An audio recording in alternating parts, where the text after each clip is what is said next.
balance económico, donde la economía se entiende mejor.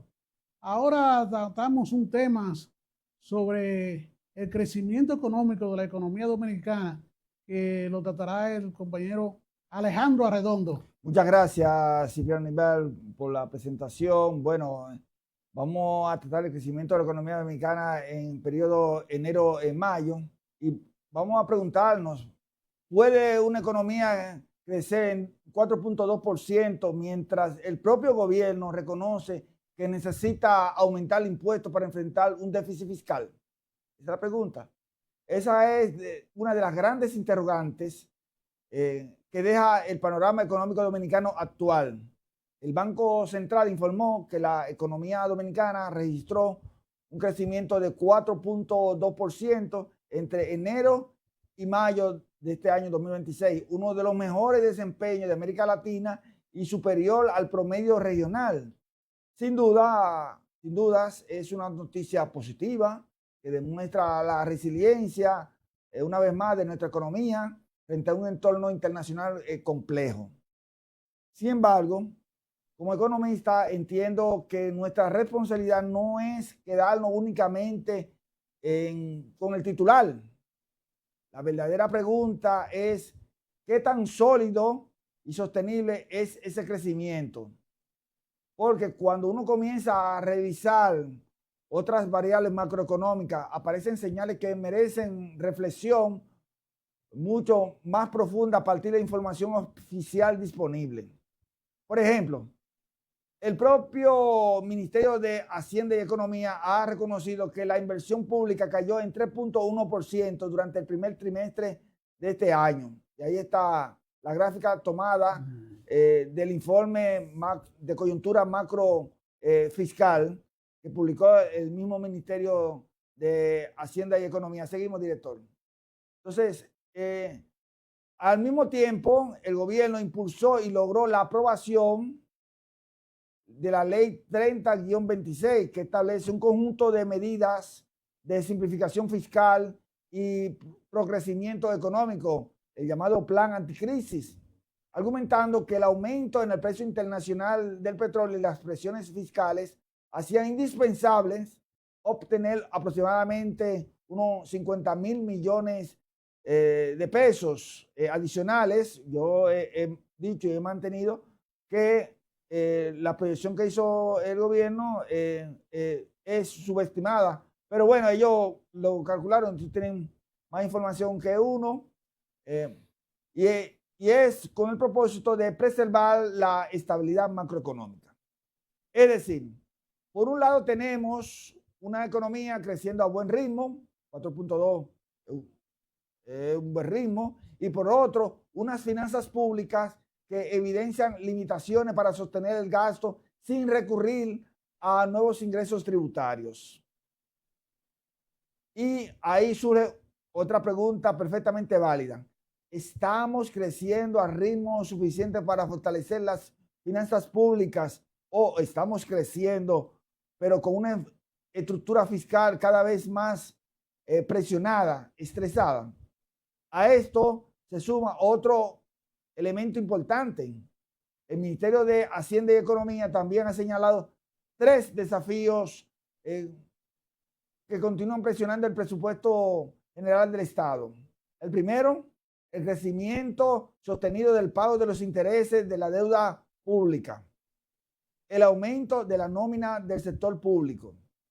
Y tercero, la reducción de la inversión pública, la cual nos referimos hace un momento. Precisamente la partida del gasto que crea infraestructura, mejora la productividad y eleva la capacidad de crecimiento futuro. Nos estamos refiriendo a la inversión pública de capital.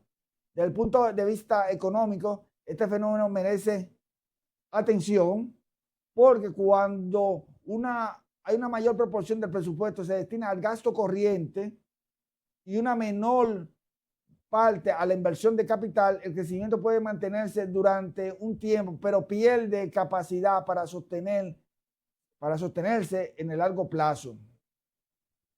No estoy diciendo que las cifras del Banco Central sean incorrectas, es todo lo contrario. Creo finalmente que la institucionalidad y la credibilidad técnica que durante décadas ha construido esa institución. Lo que sí sostengo es que el crecimiento del Producto Interno Bruto, el PIB, por sí solo, no cuenta toda la historia de una economía. Cuando nos detenemos en el cuadro que está presentando nuestro director de las actividades económicas de enero a mayo, que publicó el Banco Central, me parece que fue el jueves, vemos que el pasado mes de mayo todos los sectores tuvieron números positivos, excepto zona franca, que fue de menos 4.1%, que se vieron a sectores de reducción de la demanda en los Estados Unidos. Pero después, todos los sectores impulsaron esa expansión. Estamos hablando del sector de la construcción, 7.1%.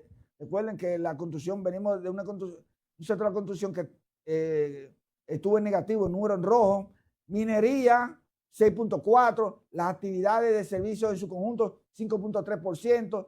Destacándose entre estas últimas, servicios profesionales, 8.3%. Servicios financieros, siempre ha crecido. Ahora aumentó, la anterior cifra eran de 7.1%, ahora es de 8.2%, enseñanza 7.7%, otras actividades de servicio de mercado 6.5%, hoteles, bares y restaurantes, turismo 6.2%, salud 6.1%, transporte y almacenamiento 5.1%. En adición, la manufactura local 2.9%, que siempre está rezagada, pero crece. Y por igual la agropecuaria, que siempre se mantiene un 2.0, 2.5, pero es porque otras actividades crecen más. Además, es resultado del modelo que tenemos, modelo económico que tenemos. ¿Cuánto empleo formal se está generando? ¿Cuánto están aumentando la productividad? ¿Y cuánto se está invirtiendo para garantizar el crecimiento de los próximos años? Incluso resulta oportuno recordar que el propio gobierno ha solicitado un esfuerzo adicional a empresas y al contribuyente mediante nuevas medidas tributarias contemplada la ley 3-26, y eso crea una responsabilidad igualmente importante para el Estado. Si se le pide un sacrificio a la sociedad para fortalecer las finanzas públicas, también es razonable esperar un compromiso cada vez mayor con la eficiencia del gasto, la racionalización de la nómina, la priorización de la inversión pública y una administración más austera de los recursos del Estado, porque la sostenibilidad fiscal no depende únicamente de recaudar más, también depende de gastar mejor. En economía existe una diferencia fundamental entre crecer y desarrollarse. Cuando hablamos de crecer, significa que producir más plátano, más víveres, más productos, bienes y servicios, en fin, eso es crecer. Ahora, desarrollarse se refiere a, seguimos director, se refiere a transformar ese crecimiento en mejores empleos, mejor calidad de empleo, mejor calidad de vida, mayor productividad, más inversión, mejor infraestructura moderna y una mejor calidad de vida en cuanto a la reducción de pobreza, accesibilidad a servicios básicos. A eso se refiere al desarrollo. Y justamente ese debe ser el gran desafío de la República Dominicana en los próximos años. Celebremos el crecimiento económico en medio de tanta incertidumbre y conflictos geopolíticos, pero no dejemos de analizar la calidad de ese crecimiento. Las finanzas públicas y la capacidad del Estado para sostenerlo sin comprometer el futuro. Y cuando hablamos de comprometer el futuro, estamos hablando de no endeudarse más. Si nos endeudamos, que sea para construir más hospitales, construir más escuelas, puentes, infraestructura física. Yo he mantenido que no estoy en desacuerdo con el endeudamiento, pero con el endeudamiento que sea para construir, porque necesitamos muchas presas aquí todavía. Porque al final las buenas cifras macroeconómicas son importantes, pero lo verdaderamente trascendente es que esas cifras se traduzcan en bienestar para la gente. Y así podemos seguir creciendo y desarrollarnos. Y nunca olvidemos esta reflexión. Una economía fuerte no es solo la que crece más, sino la que construye las bases para seguir creciendo mañana, Cipriano. Eso es, la economía fuerte es la que se encamina hacia el desarrollo. Cuando el ser humano se toma en cuenta en las economías que van en desarrollo, es porque las personas mejoran su calidad de vida, entonces eso va a repercutir sobre toda la sociedad. Sí, que tome al ser humano, al hombre, al ser humano, como el centro de las políticas públicas. Así es. Porque el mayor capital que tenemos tiene una sociedad. Así que nos despedimos entonces con este segmento, Cipriano. Sí, vamos a una pausa y volvemos con ustedes con más contenido de este programa Balance Económico. Donde la economía se entiende mejor.